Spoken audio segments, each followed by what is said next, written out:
últimos dias, que é a guerra entre Israel, Irã, com os Estados Unidos junto de Israel. O Alto Comissariado das Nações Unidas para Refugiados informou que cerca de 100 mil pessoas fugiram ali de Teherã, do Irã, da capital do Irã, nesses 2 primeiros dias de guerra, depois dos ataques de Estados Unidos e Israel. A população iraniana se vê encurralada, sem sirenes de alerta ou abrigos públicos. Moradores da cidade improvisam uma proteção dentro de casa, reforçando janelas e cômodos com colchões e fitas adesivas. A gente vai falar agora, então, sobre migração com o Dr. João Amorim, professor de Direito Internacional da Unifesp. Doutor, muito bom dia, é um prazer te ter aqui. A gente, desde sábado, quando essa guerra começa, tenta trazer aqui para nossa audiência, em metrópolis.com também, no nosso portal, todos os lados da guerra, né? Então a gente já falou sobre as estratégias de guerra, a gente já falou quem está ao lado de quem, se tem o medo de ataques terroristas, ameaças de uma terceira guerra mundial, ameaças de guerra nuclear. A gente está falando aqui sobre todos os pontos. Mas tem um muito importante que não dá para deixar de falar, que é sobre o movimento migratório que surge sempre com novas guerras. Óbvio, como as pessoas ficam no meio da guerra, sem nenhum tipo de proteção, tentam fugir dos seus países. É sobre isso, então, que a gente vai falar contigo, aproveitar todo o seu conhecimento, sobre um movimento já de diáspora, ou seja, muita gente já saiu do Irã por causa do regime e a gente deve ver essa continuação, né, professor, por causa da guerra agora. Bom dia, Natália. Bom dia a todos que nos assistem. Infelizmente, a principal vítima de qualquer guerra, de qualquer conflito, são os civis, são as pessoas, né? São os seres humanos, e o deslocamento forçado de pessoas, inevitavelmente, é o que ocorre logo nos primeiros instantes do início dos conflitos, porque é uma questão de sobrevivência e de necessidade premente de defesa da vida. E veja, não só agora, né, o deslocamento de mais de 100 mil pessoas, segundo o Acnur, a agência de refugiados da ONU, saindo, né, de Teherã, mas já há algum tempo, na região do Oriente Médio, há um massivo deslocamento forçado de pessoas, inclusive durante o genocídio em curso, né, nos 2 anos, né, de genocídio em curso na faixa de Gaza, inclusive de israelenses deixando o seu país, e esse fluxo migratório hoje ocorre também partindo de Israel para o exterior, principalmente em função dos revides, né, dos ataques e do lançamento de mísseis, né, da quantidade de mísseis que tem atingido e destruído parte de importantes cidades israelenses, como Jerusalém, Haifa e a própria capital, Tel Aviv. Mas sim, sem dúvida alguma, em qualquer conflito armado, em qualquer situação de eclosão de violência armada generalizada, a população civil é a principal e a primeira grande baixa desse tipo de situação. De falar, então, já desse contexto maior de imigração vindo dessa região do mundo, do Oriente Médio, porque é uma região que, infelizmente, está sempre em guerra, né? O próprio Israel, né, o próprio país, Israel, já estava em guerra com grupos terroristas, com o Hezbollah, com o Hamas, agora voltou a atacar e lutar diretamente ali contra o Hezbollah, que o Hezbollah entrou na guerra contra o Irã por achar... O Hezbollah é apoiado pelo Irã. Exatamente. E com a morte, a execução do Ali Khamenei, né, ele entra de uma vez na guerra do lado, claro, do Irã. Mas ali já tem um movimento migratório muito grande, histórico, por causa muito disso, né, desse histórico de guerras. Acho que era interessante da gente falar um pouquinho sobre a região com isso, né, com essa história muito triste de, claro, quem sai do seu próprio país. É sempre importante da gente reforçar isso, né, professor? Não sai porque tem um sonho de viver em outro lugar, simplesmente quer viver em paz, né? E é muito triste quando uma pessoa precisa desistir da sua própria nação, né?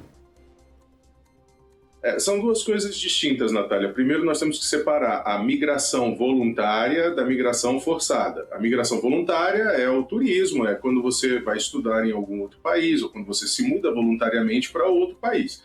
A migração forçada, essa sim é pavorosa. São dois tipos de migração forçada. Quando você se desloca do seu local natural de vivência, né, onde você tem as suas raízes culturais, sua vida, e vai para outra região, forçadamente vai para outra região dentro do mesmo país, esse nós chamamos de deslocados forçados, e quando você se desloca, ou é forçado a se deslocar para um outro país, para um país estrangeiro, aí sim nós chamamos de refugiados, né? São mais de 100 milhões de refugiados hoje, de deslocados forçados hoje no mundo, segundo dados do próprio Acnur. Contudo, naquela região especificamente do Oriente Médio, o que nós temos é que não é que a região ela é naturalmente tempestuosa, naturalmente conflituosa. Aquela região há décadas vive uma intensa exploração e desestabilização imperialista em função, obviamente, e principalmente da sua localização geográfica entre o Ocidente e o Oriente, e também em função da sua elevadíssima disponibilidade de recursos naturais, principalmente o petróleo.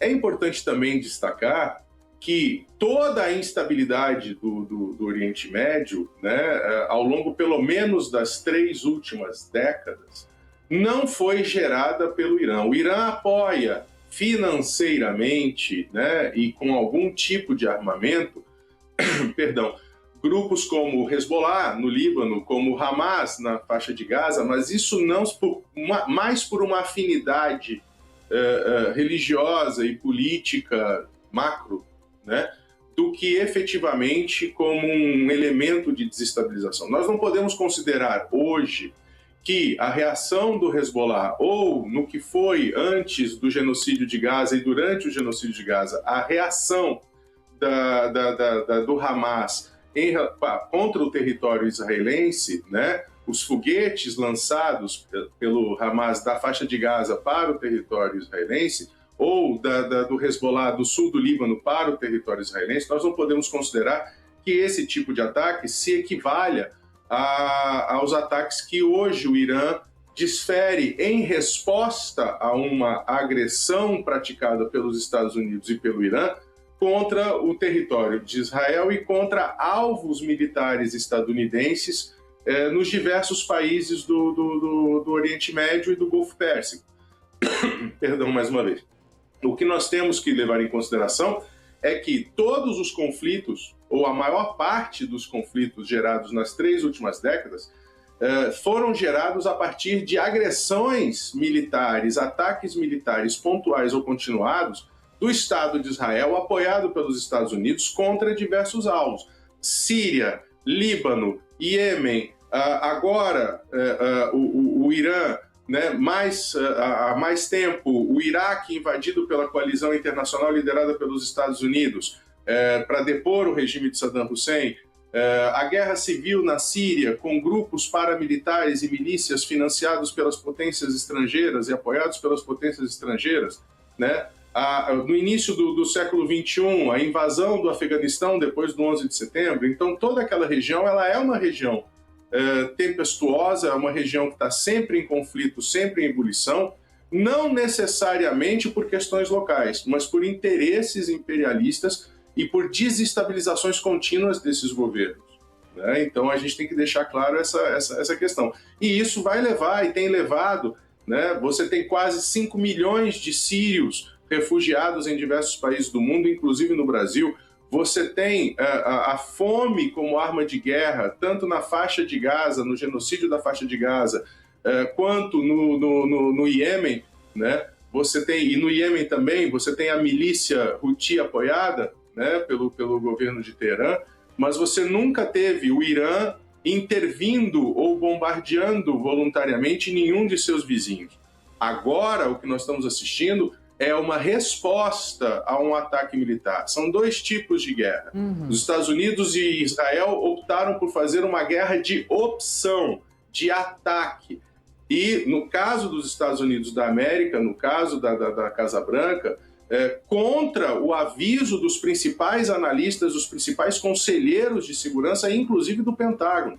Nesta semana, na terça-feira, salvo engano, um representante do Pentágono informou e depois declarou a uma comissão do Congresso dos Estados Unidos da América de que não há e nem havia qualquer tipo de indício de que o Irã estava planejando qualquer tipo, ou poderia realizar qualquer tipo de ataque ao território dos Estados Unidos da América antes de qualquer ação ou sem ser provocado. E, aliás, ainda hoje, mesmo com toda a sua capacidade balística, os mísseis iranianos eles são de pequeno e médio, nem nada na estrutura de balística de defesa iraniana tem condição de atingir qualquer tipo no território dos Estados Unidos. O Irã não é uma ameaça direta à soberania dos Estados Unidos ou ao território dos Estados Unidos.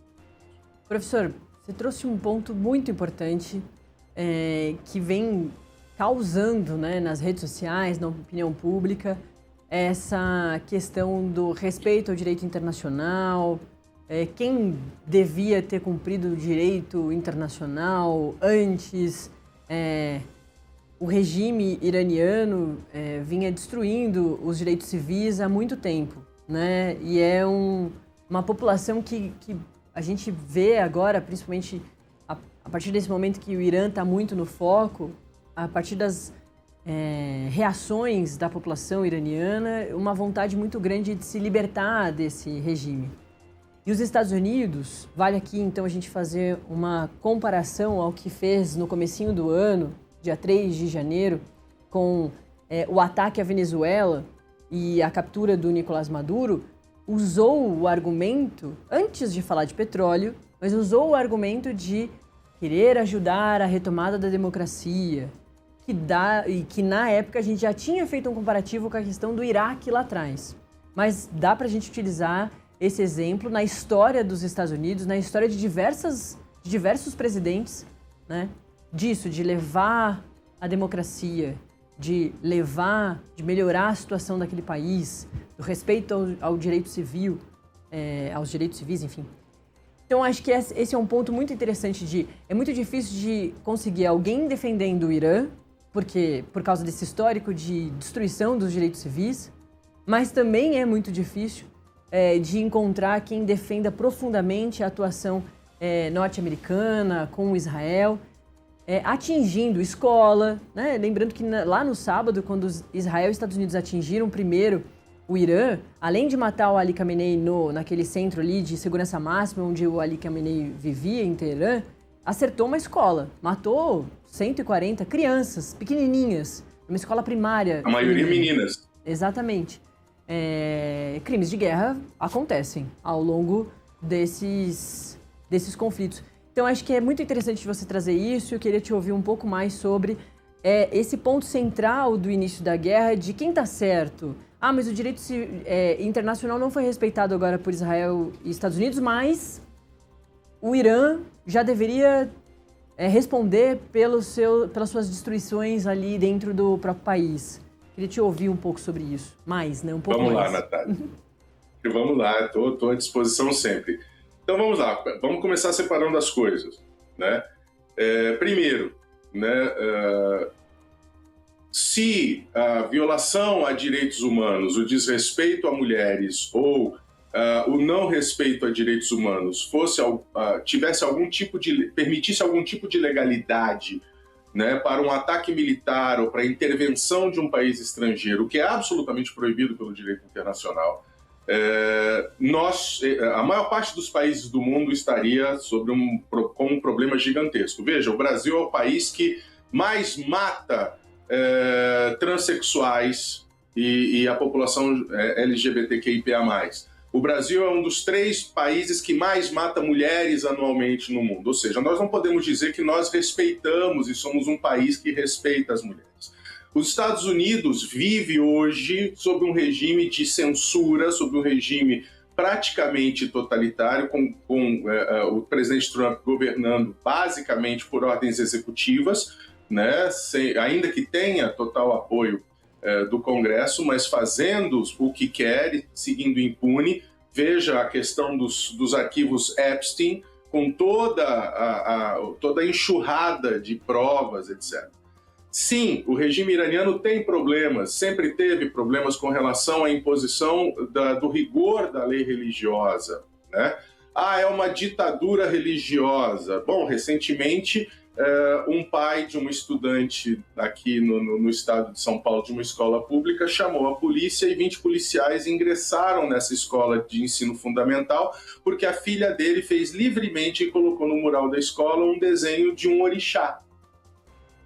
Né? Então, veja, nós temos na Constituição, e veja, não estou comparando, não estou dizendo que o Brasil é comparável ao regime dos ayatollahs nem nada. O que eu estou dizendo apenas é que nós temos problemas de violações de direitos humanos, e isso é uma epidemia global, tá? De desrespeito com relação a mulheres. Nós temos uma epidemia global de misoginia, de machismo, nós temos uma epidemia global de racismo, nós temos o tráfico de pessoas e de órgãos como sendo a estrutura mais lucrativa do crime organizado internacional, inclusive com a participação de políticos e empresários nessas redes criminosas. Veja, de novo, o esquema do Jeffrey Epstein, né?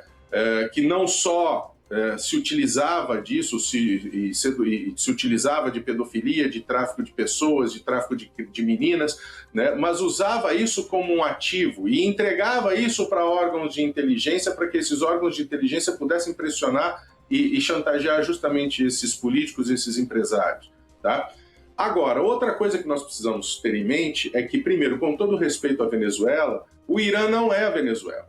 O Irã, ainda que parte da população iraniana se levante, proteste contra as condições econômicas, contra a imposição, a rigidez da lei islâmica, da Sharia, né? Ainda que você tenha uma perseguição com relação às mulheres em relação aos costumes islâmicos, o Irã hoje é um dos países que mais tem um percentual de mulheres entre, por exemplo, as pessoas formadas com nível superior, né? Você tem a participação das mulheres na vida política iraniana. O Irã tem uma estrutura, né, tão ditatorial, tão pavorosa, mas a Constituição iraniana garante que no Congresso, no parlamento iraniano, você tenha cotas, assentos destinados às minorias religiosas. Inclusive, existe um assento destinado a judeus que vivem no Irã, que são eleitos para essa cadeira do parlamento, votados diretamente pela população judaica e não pela população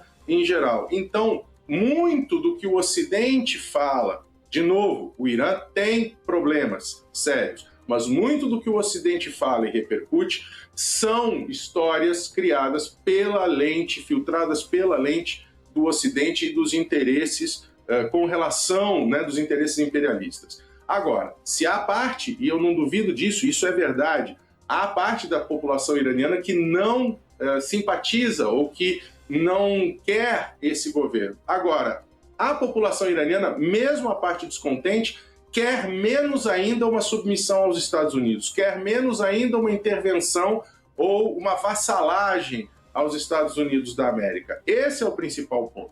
Ao contrário do que foi feito na Líbia, né, em que bombardeios desestabilizaram o regime do Gaddafi e milícias armadas aproveitaram o momento para derrubar o governo e depois instaurar uma enorme guerra civil, porque são vários grupos disputando o poder. Ao contrário do que ocorreu no Afeganistão, ao contrário do que ocorreu na Síria, ao contrário, inclusive, do que ocorreu na Venezuela, com uma entrada cirúrgica, né, precisa, contando com apoio, inclusive, de pessoas ligadas ao regime de Maduro, que facilitaram. Esse tipo de estrutura não existe no Irã. O Irã tem uma dissidência política, mas não tem milícias armadas. Tanto é que, recentemente, ontem ou anteontem, os Estados Unidos começaram a assanhar milícias curdas no Iraque para que invadissem o Irã, né? Então, se a população iraniana, parte da população iraniana, não gosta do regime dos ayatollahs, né? E isso é um problema exclusivo deles, né? Eles gostam menos ainda das potências ocidentais, porque para a maior parte da população mais velha do Irã ainda tem a memória do que foi o regime do Shah Reza Pahlavi, do que foi a submissão do Irã durante décadas, que levou à Revolução Islâmica, que levou Khomeini ao poder. Então, aí, mesmo os mais progressistas do Irã defendem o Irã, mas a população iraniana, a cultura iraniana como um todo, não é uma cultura historicamente submissa, né? E o que esse ataque hoje está fazendo com as novas gerações é mostrar o porquê que os seus antepassados não concordavam com a submissão às potências ocidentais, com a submissão aos Estados Unidos. Especialista em direito internacional, que trouxe, portanto, tantas análises importantes, João, e fora, muitas vezes, do que o Ocidente pensa sobre o Oriente. Valeu, viu? Eu que agradeço, Natália. Um ótimo dia. Tudo de bom para vocês. Estou à disposição sempre.